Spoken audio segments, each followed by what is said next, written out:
Indian store சீரியலில் ராஜி கதிரை பார்த்தா நானும் டிராவல்ஸுக்கு வரவா என்று கேட்கிறார். அதுக்கு கதிர் ஒன்றும் வேணாம், நீ வீட்டிலேயே இருன்னு சொல்கிறார். அதை கேட்ட ராஜி ஈவினிங் எங்கேயாவது போகலாமா என்று கேட்கிறார். அதுக்கும் கதிர் சம்மதிக்கிறார். அந்த நேரம் பார்த்து பாட்டி அங்கே ஏன் ஒரு மாதிரியாக இருக்கிற என்று கேட்கிறார். அதுக்கு ராஜி நான் நல்லா தான் இருக்கிறேன்னு சொல்கிறார். அதை தொடர்ந்து பாட்டி கதிரை வம்பிழுக்கிற மாதிரி நான் அந்த வீட்டில் சந்தோஷமாக தான் இருக்கிறேன் என்று சொல்கிறார். அதை கேட்ட கதிர் நடந்த எல்லாத்துக்கும் மன்னிப்பு கேட்கிறார்.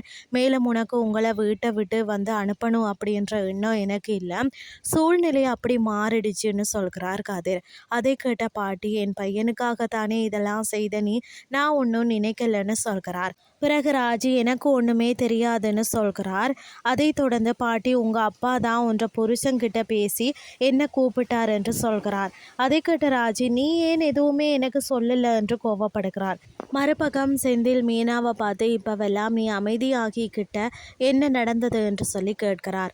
அதற்கு மீனா இப்போ நான் திருந்திட்டேன்னு சொல்கிறார். அதை தொடர்ந்து சரவணன் மயில் கிட்ட உன்னோட மனசில் நீ என்னதான் நினைச்சு கொண்டிருக்கிற என்று கேட்கிறார். மேலும் அம்மா கொடுத்த பணத்தை வாங்குறதுல உனக்கு என்ன பிரச்சனைன்னு சொல்லி கேட்கிறார் சரவணன்.